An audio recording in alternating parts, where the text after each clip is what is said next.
This is class 8 subject science chapter 1 crop production and management part 2 part 1 का video आ चुका है। Description box में उसका लिंक है, वहां जाकर आप देख सकते हैं। फिर भी रिकैप हम देखेंगे। All living organisms require food. Food से हमें एनर्जी मिलती है और उस एनर्जी से बॉडी जो है डेली के रूटीन वर्क करती है, जैसे excretion, respiration and digestion. Need of crop production and management. Large population को रेगुलर फूड सप्लाई के लिए क्रॉप प्रोडक्शन और मैनेजमेंट की आवश्यकता है। क्रॉप एक पर्टिकुलर प्लांट को लार्ज एरिया में जब ग्रो करते हैं तो उसे क्रॉप कहते हैं, जैसे wheat crop, paddy crop. Crop classification according to season, rabi crop and kharif crop. Rainy season में खरीफ क्रॉप और विंटर में rabi crop. Agriculture activities. Many type of agriculture activities perform during cultivation of crop. Preparation of soil. First step जो है agriculture activities का वो यही है कि सॉइल को उलटना पलटना और लूज करना। The process of loosening and turning of the soil is called tilling और प्लॉगिंग। और इसी लूज करने को, टर्न करने को टिलिंग और प्लगिंग कहा जाता है। यह प्लॉ की सहायता से किया जाता है। प्लॉ जो है वो वुड या आयरन का बना होता है। सॉइल को प्रिपेयर करने के बेनिफिट्स क्या क्या हैं? सॉइल में अर्थवर्म्स और माइक्रोब्स रहते हैं जो ग्रो करते हैं लूज सॉइल में। तो लूज सॉइल जो है वो अर्थवर्म्स को और माइक्रोब्स को ग्रोथ करने में हेल्प करती है। In turn earthworms and microbes soil को और लूज करते हैं। ये अर्थवर्म्स और माइक्रोब्स फार्मर्स के फ्रेंड कहे जाते हैं। अर्थवर्म्स ह्यूमस भी ऐड करते हैं। दूसरा इसका बेनिफिट है कि सॉइल में डेड प्लांट्स और एनिमल्स होते हैं जो सॉइल ऑर्गेनिजम्स के द्वारा डिकम्पोज होने पर न्यूट्रिएंट्स रिलीज करते हैं। टिलिंग और प्लगिंग की इस प्रोसेस में these dead plants release nutrients which used by plants.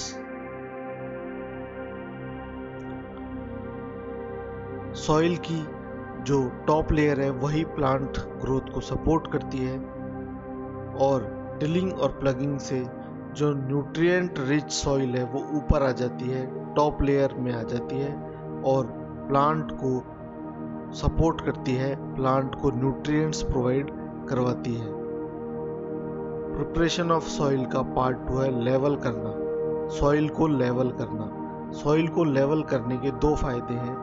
Irrigation में हेल्पफुल होती है और बीज को रोपने में हेल्पफुल होती है। लेवलिंग करने से बीजों की जो रोपाई है वो एप्रोप्रिएट डेप्थ पे संभव हो पाती है। अदरवाइज अगर मशीन से हम बीजों को रोपेंगे तो कहीं पे वो ऊपर होंगे, कहीं पे वो नीचे चले जाएंगे। उससे काफ़ी यील्ड की जो प्रोडक्शन है उस पर फर्क पड़ेगा। लेवलिंग का जो प्रोसेस है वो लेवलर द्वारा किया जाता है। एग्रीकल्चर इम्प्लीमेंट्स हम देखेंगे कि बीज को बोने से पहले मिट्टी के बड़े बड़े टुकड़ों को, जिन्हें हम क्रम्स कहते हैं, उनको तोड़ के छोटा बनाया जाता है, लूज किया जाता है, टर्न किया जाता है सॉइल को। तो जो बीज को रोपाई से पहले का जो काम है उसको करने के लिए हम कुछ इम्प्लीमेंट्स यूज लेते हैं, उनके बारे में हम पढ़ेंगे, जैसे प्लो, हो, कल्टीवेटर। प्लो जो है वो एंशिएंट टाइम्स में यूज लिया जाता था और सारे काम तकरीबन जैसे टिलिंग करना, फर्टिलाइजर्स ऐड करना, वीड्स को रिमूव करना या सॉइल को टर्न करने के लिए प्लो का इस्तेमाल किया जाता था। प्लो के लिए 2 जोड़ी बैल या घोड़े या ऊंट चाहिए। इसमें एक लकड़ी और लोहे के कॉम्बिनेशन का एक इंस्ट्रूमेंट लगा होता है जिसमें 3 पार्ट होते हैं, plough shaft, beam and plough share. Plough shaft जो है वो इसका इम्पोर्टेंट पार्ट है।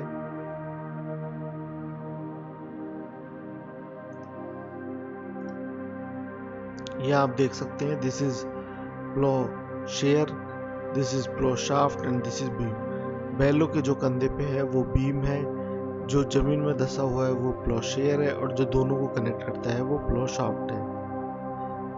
हो के बारे में हम देखेंगे, यह भी एनिमल से ही पुल्ड किया जाता है और यह वीड्स रिमूव करने और सॉइल को लूज करने के काम आता है। कल्टीवेटर्स, आजकल जो प्लगिंग का काम है वो कल्टीवेटर्स से किया जाता है, और कल्टीवेटर जो है वो ट्रैक्टर ड्रिवन होते हैं। कल्टीवेटर लेबर और टाइम को बचाता है। सोइंग, फार्मर्स गुड क्वालिटी के हाई यील्ड प्रोवाइड करने वाले क्लीन और हेल्दी सीड्स को सेलेक्ट करते हैं और उन्हें रोपते हैं। सिलेक्शन करने के लिए एक छोटा सा तरीका है, अगर हम बीजों को पानी में डाल देंगे तो जो डैमेज सीड है, चूंकि वो होलो हो जाते हैं, वो तैरने लगेंगे। कुछ प्लांट के सीड्स को नर्सरी में ग्रो किया जाता है, उनके बीजों को नहीं रोपा जाता है, उनको नर्सरी में ग्रो करके छोटे छोटे सैपलिंग्स के उनको फील्ड में मैनुअली ट्रांसप्लांट किया जाता है। उसका एग्जाम्पल है paddy crop, flowering plants and forest plant. बीजों की रोपाई के लिए कुछ टूल्स यूज किए जाते हैं, उन्हें हम देखेंगे। ट्रेडिशनल जो टूल है वो फनल है। फनल में एक नीचे 3 पाइप्स लगे होते हैं, ऊपर से बीज डाले जाते हैं और वो नीचे से बीज जमीन में रोपे जाते हैं। आजकल जो हम बीज रोपने के लिए जो इंस्ट्रूमेंट्स काम लेते हैं उसे सीड ड्रिल कहते हैं। सीड ड्रिल से यूनिफॉर्मली इक्वल डिस्टेंस पे और अप्रोप्रिएट डेप्थ पे बीजों की रोपाई संभव होती है, और उसे मिट्टी से भी अच्छी तरह ढका जा सकता है। इक्वल डिस्टेंस और अप्रोप्रिएट डेप्थ, बीजों की रोपाई में 2 महत्वपूर्ण चीजें हैं। इक्वल डिस्टेंस पे होने से ओवर क्राउडिंग नहीं होती है और कंपटीशन नहीं होता है। प्रत्येक जो प्लांट है उसे सफिशिएंट सनलाइट, न्यूट्रिएंट्स एंड पानी की सप्लाई प्राप्त होती है और उनमें यील्ड भी सही आती है। दूसरा है equal appropriate depth.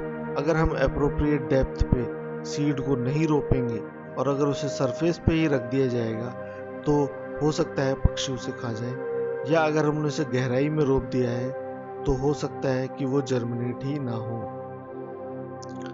Over crowding से बचने के लिए कई बार मैनुअली भी प्लांट को रिमूव किया जाता है। एडिंग मैन्योर एंड फर्टिलाइजर्स, खाद और उर्वरक को मिलाना। प्लांट की हेल्दी ग्रोथ के लिए न्यूट्रिएंट्स की आवश्यकता होती है। सॉइल में मिनरल न्यूट्रिएंट्स होते हैं, पर कंटिन्यूअस कल्टीवेशन से सॉइल में न्यूट्रिएंट्स की जो मात्रा है वो कम हो जाती है, इसलिए खाद और उर्वरक की आवश्यकता हमें होती है। खाद एक ऑर्गेनिक सब्सटेंस है जो डेड प्लांट और एनिमल वेस्ट के डिकम्पोजिशन से, जो कि माइक्रो ऑर्गेनिजम्स द्वारा किया जाता है, उससे हमें ऑर्गेनिक खाद मिलती है। ऑर्गेनिक जो खाद है वो फर्टिलाइजर से बेटर है, बिकॉज ये वाटर होल्डिंग कैपेसिटी सॉइल की इंक्रीज करती है, सॉइल के फ्रेंडली माइक्रोब्स को इंक्रीज करती है, सॉइल को पोरस बनाती है और सॉइल के टेक्सचर को इम्प्रूव करती है।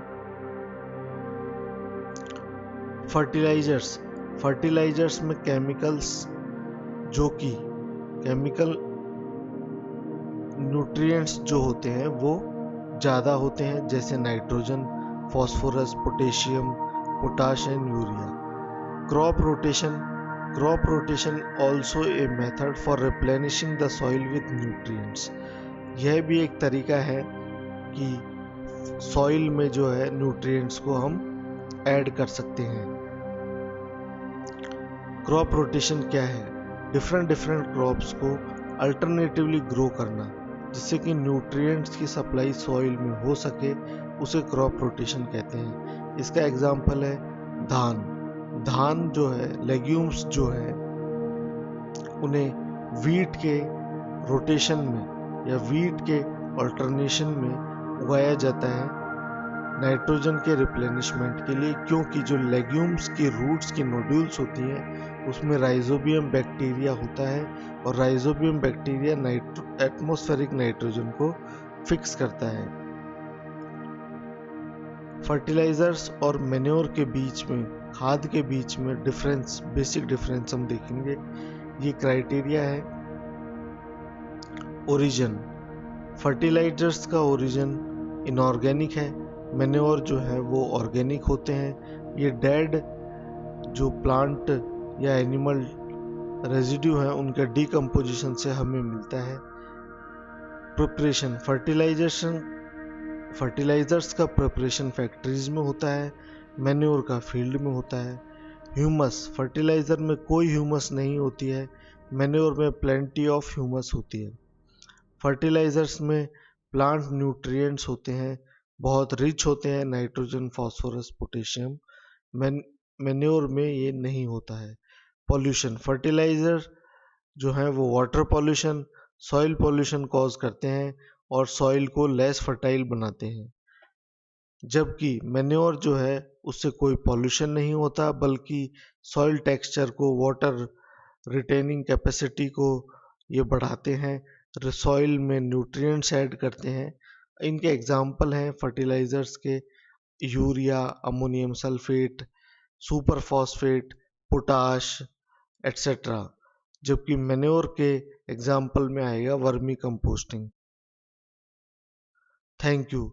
अगर वीडियो को लाइक करें, सब्सक्राइब करें, शेयर करें। अगर कोई डाउट हो तो कमेंट बॉक्स में पूछ सकते हैं।